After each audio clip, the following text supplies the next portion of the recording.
Hey guys, Brad Danger here, and Ford spent 2 years and God knows how many billions of dollars building an electric SUV so advanced that they called it a personal bullet train. Then they killed it, quietly, like a guy ghosting his own girlfriend after promising her a ring. Hey guys, today we're going to talk about the automotive equivalent of setting your own house on fire because you're scared of the neighbor's thermostat. Detroit has one job: build the electric future before China builds it for you. Instead, the big three looked at the fastest growing car market on the planet and said, well, actually, you know what? Let's make bigger trucks. Genius! Absolutely rock scientists over there. Let's rewind real quick. May 2023, Ford rolls out this 3-row electric SUV concept at a fancy investor event in Dearborn. Doug Field, the guy running Ford's EV division, stands up and calls it a personal bullet train. Beautiful car, apparently.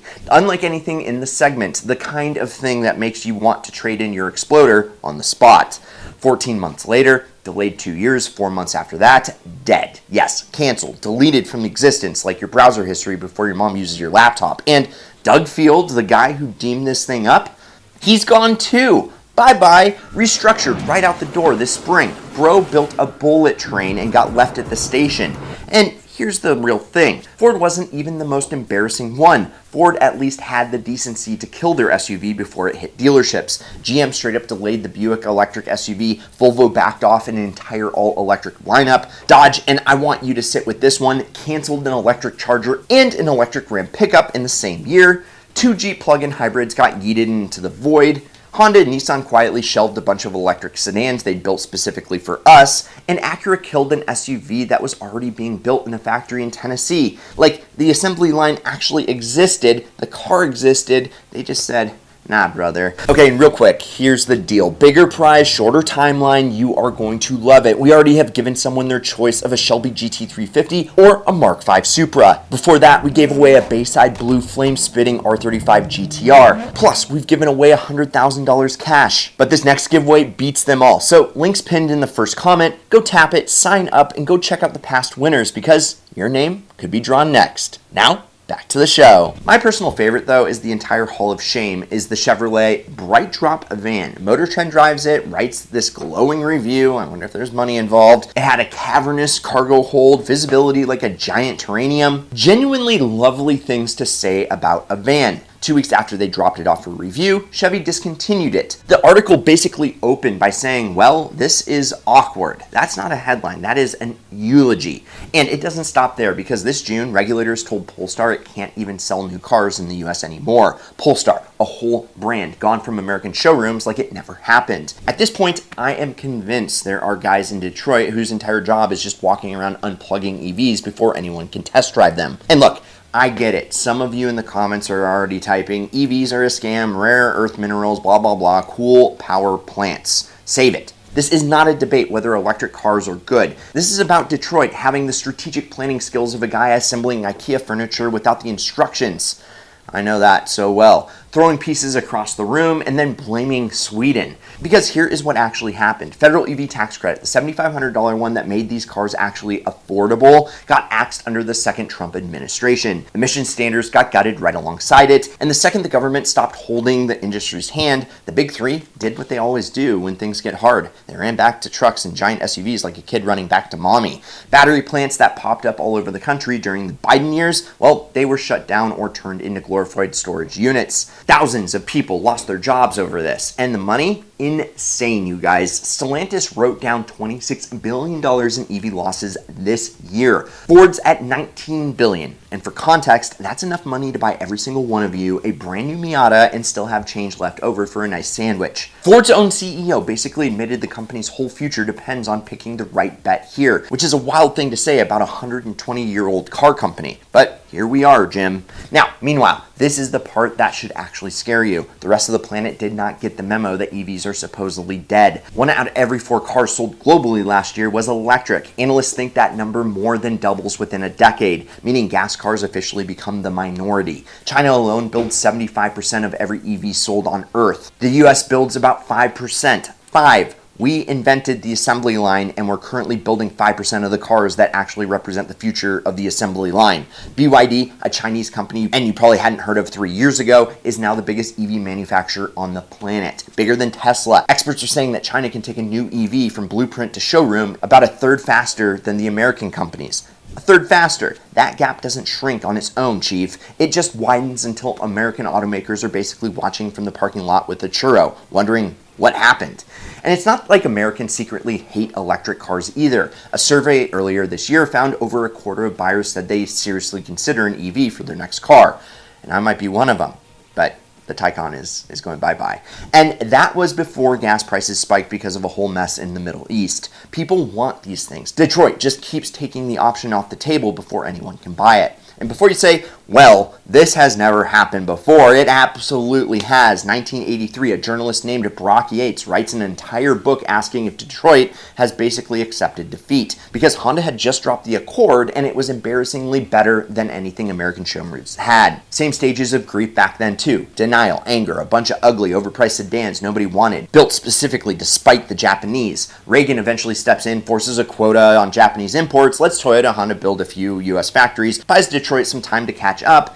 But did they catch up? Well, kind of, sort of. The Dodge Neon in '94 was basically a cheap knockoff of the Honda Civic, and it actually worked. But mostly Detroit just kept doubling down on trucks every time things got scary, which is the same move they're pulling right now. 40 years later, like a guy who's been dumped by the same type of person 5 times and still hasn't updated his type. Then 2008 happens, right? Financial crisis. Car sales drop 40% in a single year. GM and Chrysler go bankrupt. The government bails them out with taxpayer money while the CEOs, and I cannot make this up, fly to Washington on private jets to beg for it. $17.4 billion in bailout funds. Some guy named Mitt Romney writes an op-ed basically saying, let them fail. It'll be good for them, and honestly, he might have had a point. And in the middle of all that chaos, some random Silicon Valley startup drops a $220,000 electric sports car based on a Lotus chassis. Didn't even really work half the time. The company, that was Tesla. That car was the Roadster, and it eventually turned into the reason we're even having this conversation today.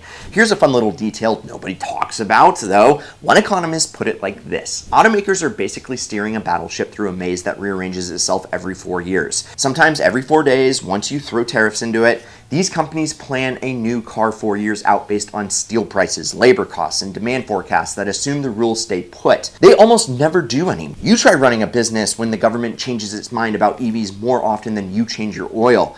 So here's where we're at this year. Norway sells 97% EVs. China passed 50%. The US is stuck at 10%. And the honest reason isn't that Americans hate electric cars. It's that we live in a country the size of a small continent, 4 million square miles crisscrossed by 4 million miles of roads, with barely any incentive programs. And the second the government pulls the incentives, everybody panics and buys a truck instead. Also worth noting, most of the EVs that have actually sold here are clustered in like 10 counties total, mostly being big cities full of people who already have a charger at home. Try selling that same pitch to a guy who commutes 90 minutes each way through farmland and the nearest charging station is 2 counties over. And instead of fixing it, well, the plan seems to be Fortress America. Slap tariffs on Chinese EVs and hope nobody notices. Mexico is basically zero tariffs and is currently flooded with BYDs, or that Canada just let 2,900 Chinese EVs through the door with barely a 6% tax. You can build a wall, but the neighbors 2 houses down left their gate wide open, and everyone's just gonna walk around. One expert even compared it to what happened with semiconductors. Decades of losing ground to Asia until Congress finally passed a chip manufacturing bill to claw some of it back. Somebody needs to write that same bill for batteries before it's too late, because as of right now, protecting ourselves from Chinese EVs just means that we're going to keep buying trucks that never have to compete with anything. Look, it's not fully over. Ford's working on a cheaper compact EV pickup for next year. Some Bezos-backed startup called Slate Auto just opened pre-orders on an EV truck for under 25 grand. And funny enough, the one EV category that's actually crushing it in America right now is the big 3-row electric SUVs. The Kia EV9 is doing great. Toyota and Subaru are both rushing out competitors. And the most desirable used EV on the market are the new big 3-row Teslas, meaning the exact segment Ford just abandoned. Still, the hottest one out there. Somebody's making money off that bullet train. It's just not going to be Ford. There's still a path forward, but it requires Detroit to actually commit to a lane instead of swerving every time time gas prices wiggle or a new president shows up. Or anyone in the comments tries to tell me range anxiety is the real villain here. Sure, buddy, yeah, that's definitely why you drive a 6,000-pound truck to pick up a single bag at Chipotle twice a week. Most people aren't out here doing cross-country hauls every weekend. They're doing a commute, a Costco run, and maybe one road trip a year where they could, I don't know, maybe stop for 20 minutes like a normal person.